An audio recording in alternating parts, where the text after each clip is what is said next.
Boker Tov, good morning wherever you are. Uh, I hope it's a good day for you. Uh, it is for us the fact that we can study Torah. Baruch atah Adonai Eloheinu melech haolam asher kitshanu b'mitzvotav v'tzivanu la'asok b'divrei Torah. Amen. And going into the screen share.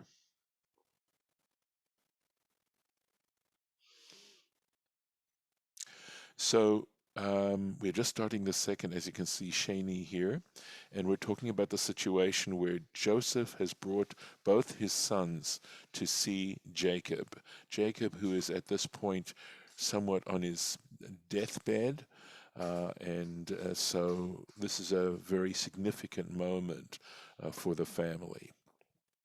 So, Ve'enei Yisrael kavdu mizoken. The eyes of Israel were heavy from age, from being aged. Lo yuchal, he was unable, lerot, to see. It's interesting, right? Parallel between this moment and Isaac, when Isaac blessed Jacob, that moment there. We also had that inability to see. Vayagesh otam elav, and he brought them to him. So again, whose pronoun is who? So obviously we're talking about Joseph, brought them to him. Vayishak lahem, and he kissed them, assuming of course this is Jacob, kissing them. Vayechabek lahem, and he hugged them. He hugged them. We'll see if No there's a Rashi on this okay. one. All right, then we'll thank you, Lauren. We're going to continue then. Right. Vayomer Yisrael el Yosef, and Israel said to Joseph. This is actually a very touching statement that he makes. There's a lot of pathos I feel in it. Re'o fanecha lo pilalti. To see your face, I never considered. Vehine hera'oti Elohim, and behold, here God has shown me, gam etzarecha, your seed as well, your offspring as well. So, lo pilalti, Rashi explaining. It is sort of an unusual expression for the Hebrew. Okay. Lo milani libi. I never filled my heart. Lachshov machashava she'ereh panecha od. To even consider, right? To think a thought, to even consider she'ereh, that I would see your face ever again. Pilalti. So he says lashon. This word pilalti is an interesting word. It has got to do with judgment, with judging, right? Lo. So I translated it as considered, right? Lashon machshava. So it has the connotation of thought. Kamo, and he gives an example from Isaiah 16. Havi'i etza asi plila. So this is a poetry. This is a parallelism, right? Bring forth. Etza is generally advice. Asi plila. Make a, and I put decision, right? Or consider deeply, let's say.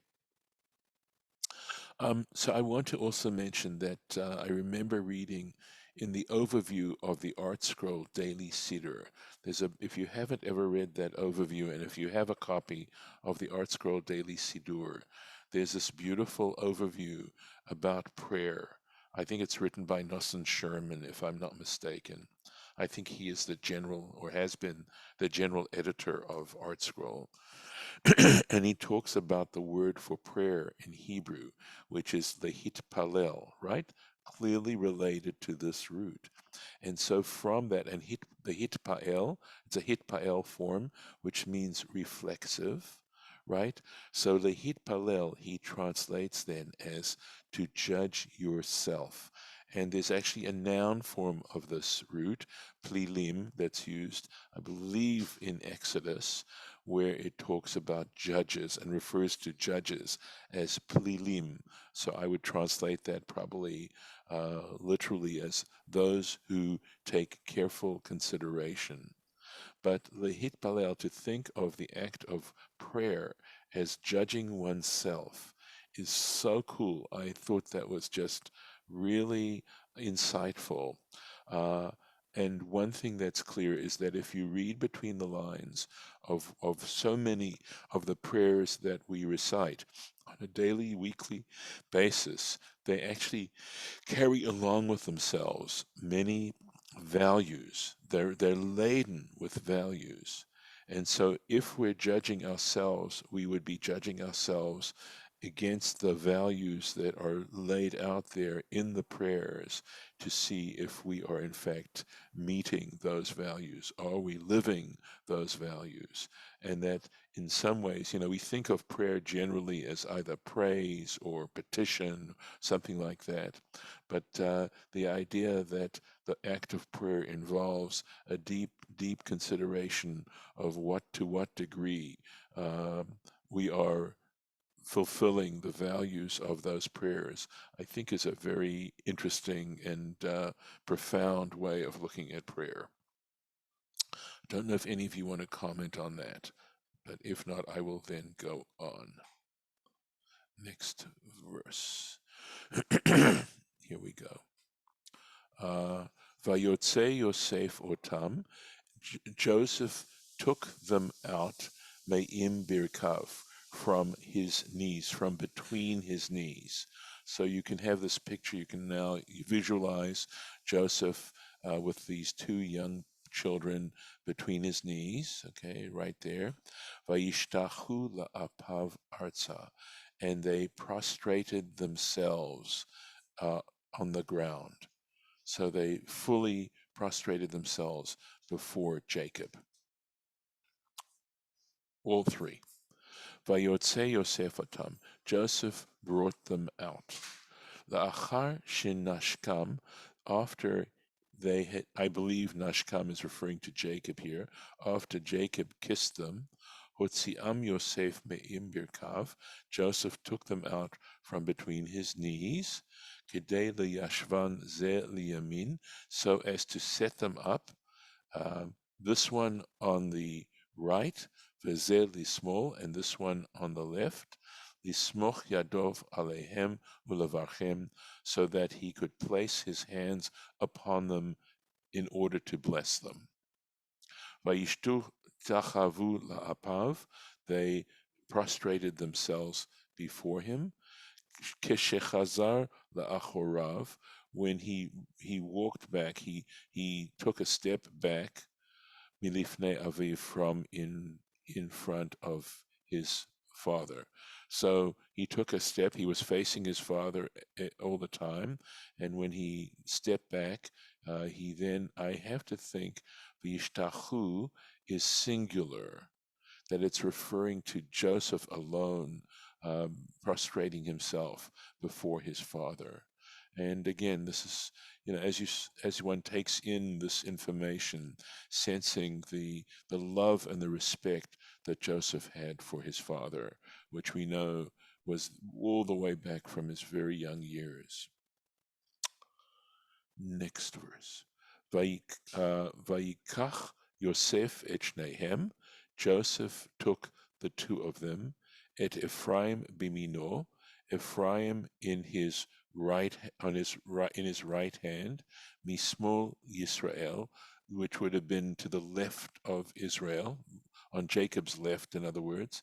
Ve'et Menashe, and Menashe bismolo, he took Menashe with his left hand, miyamin Yisrael, on Israel's right side. Vayagesh elav, and he came before him. He stepped towards him, brought them before him. And here's the Rashi. Et Ephraim b'mino mismol Yisrael. Ephraim on his right, on the left of Israel.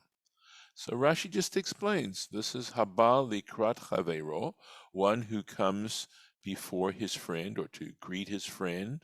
Yemino keneged smol chavero. His right is on the left, is opposite the left of his friend, his companion. Vekevan sheyehe habachor miyuman livracha. And the reason why he did this, why Joseph did this, is because the firstborn is marked out for blessing, right? This is your first creation. This is your first fruit, and so it has an additional significance. And this, you can see that the word yamin is here, which means to the right, right? And that's because, generally speaking, people are right-handed. In other words, they give preference to. So I think this is from Svaria. This is their translation. Um, so I think of it as sort of preferred, something like that, has that meaning to it. So Joseph is very thoughtful. We know about that, right? He thinks very carefully about things. However, Vayishlach Yisrael yet yemino, Israel sent forward his right hand, Vayashet al Rosh Ephraim, and he placed his right hand on Ephraim's head. Vahu Hatzair, even though he was the younger. Ve'et smolo, and he placed his left hand al Rosh Menashe, on the head of Menashe, sichel et yadav. So Rashi is going to work with this word sichel. So we know sechel means sense, right? It means understanding, something like that. And so he's saying, essentially, as Rashi's going to tell us, is that Jacob did this intentionally. He knew exactly what he was doing. Ki menashe habachor, because he knew. Okay, it just simply says, for Menashe was the firstborn. So I'm assuming that he knew exactly what he was doing. He knew that Menashe was the firstborn, and he intentionally put his left hand over.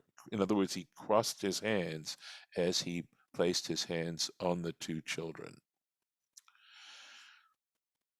Sikel or sichel et yadav. Question. So Yes, when people do the blessing for the guys, which I hardly ever see because my family didn't do it growing up, yes. but do they do it like this? No, they don't do that. I mean, it wasn't so much part of the blessing, I suppose you might say. I assume you're asking if people cross their hands, Yeah, when cross they their bless arms. their children on No, Shabbos. no, I have never seen it, and I don't believe so. If somebody knows other than that, they should let me know, but I don't know why they would, right? In other words, you just simply bless your children.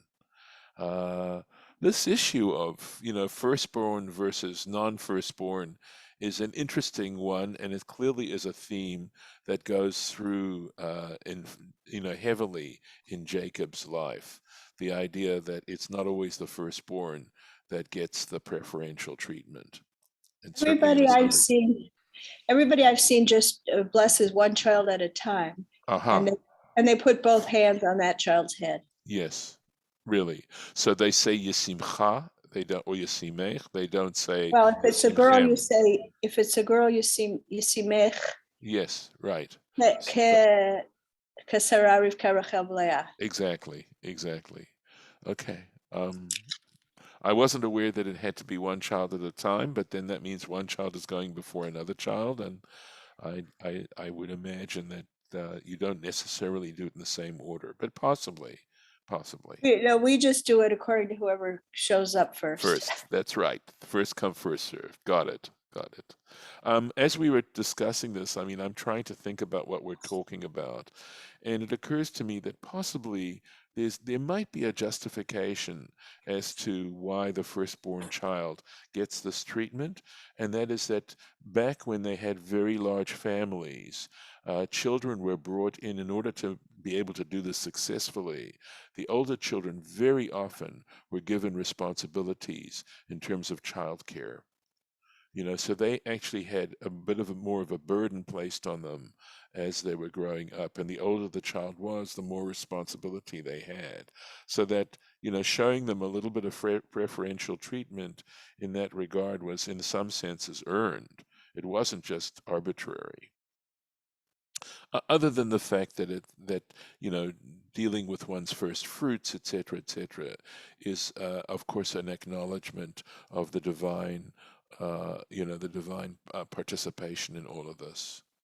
At any rate, Rashi, thank you. Ketargumo. This is, in other words, just as the Targum states, ach kaminun. So that literally means he taught, right? In other words, he taught his hands. He was doing it in a conscious way. Beheskel, with Well, isn't understanding. that related to Chacham or no? Absolutely, So it means absolutely, it is. he did it like smartly or Yeah, with intelligence or. so achkim in Aramaic would be the hifil form, would be a hifil equivalent in Hebrew, which means to make wise, right? So in other words, it would mean to make his hands wise, if you were to translate this literally. So, in other words, it wasn't.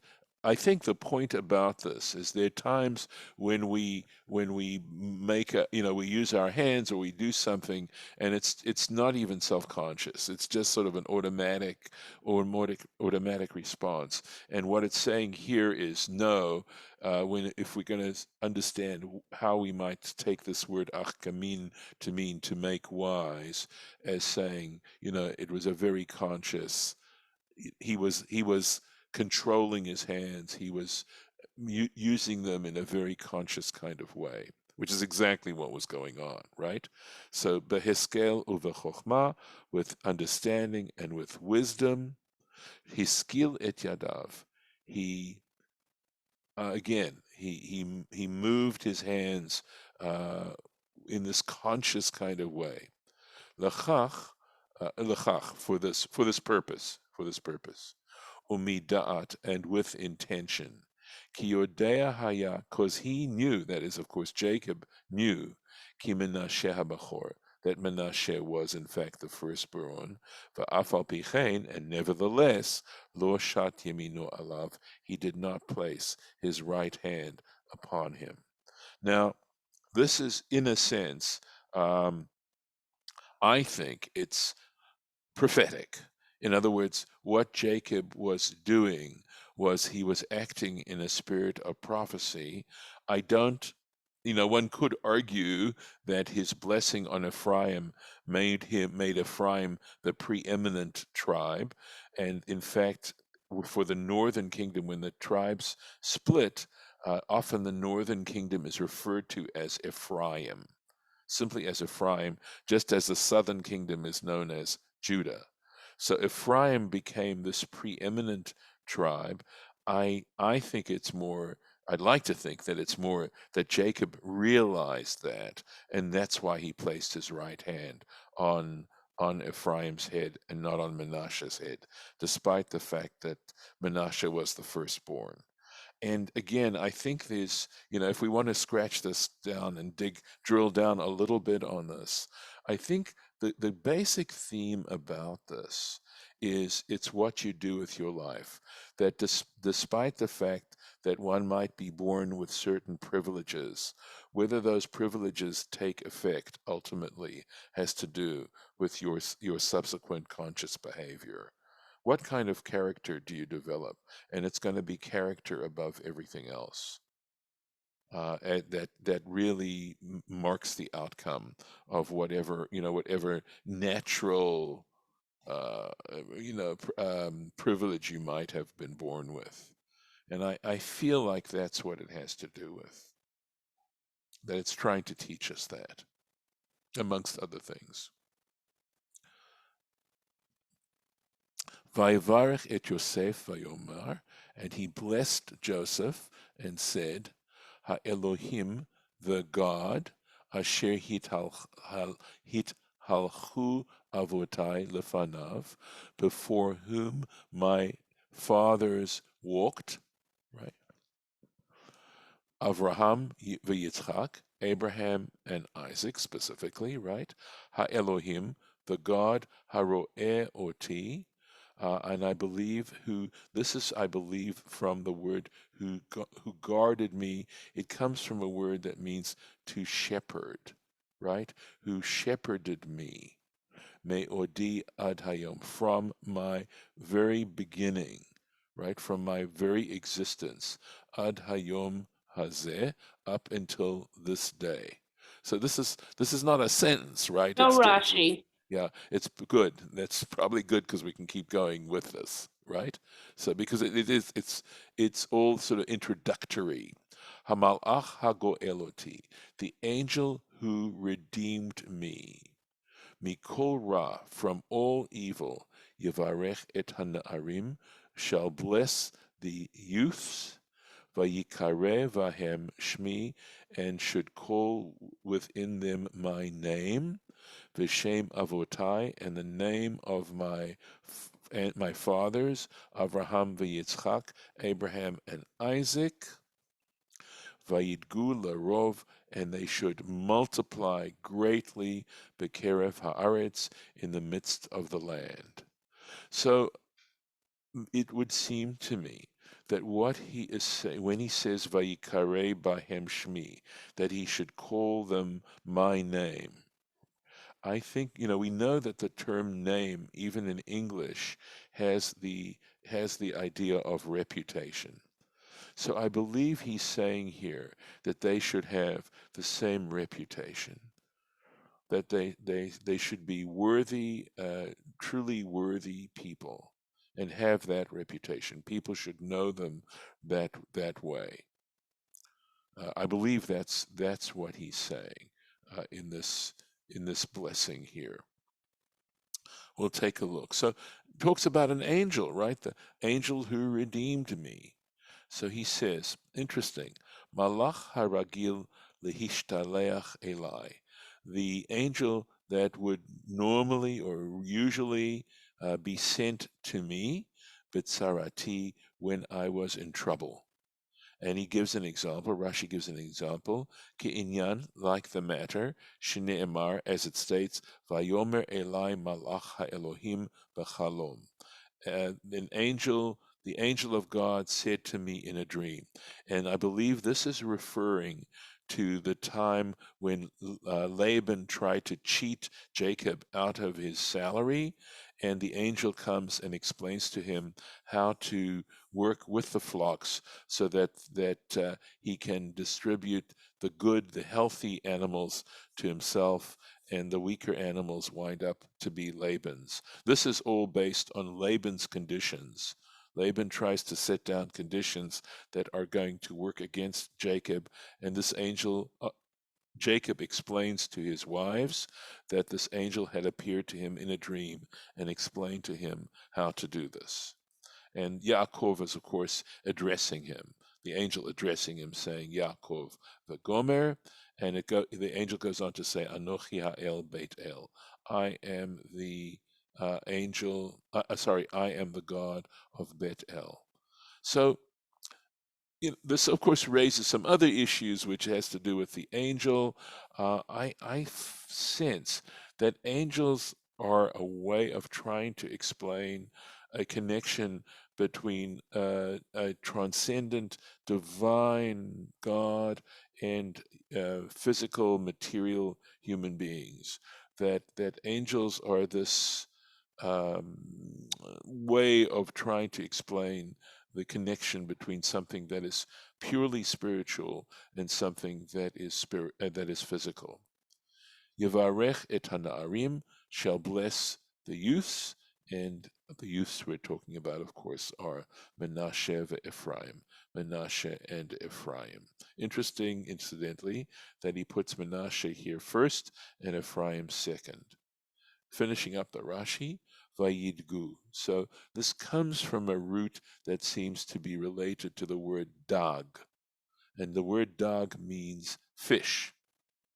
So he says, Kidagim halalu, like these fish, sheparim veravim, that multiply tremendously, Ve'ein hara sholetet bahem, and the evil eye does not have reign over them, does not control them.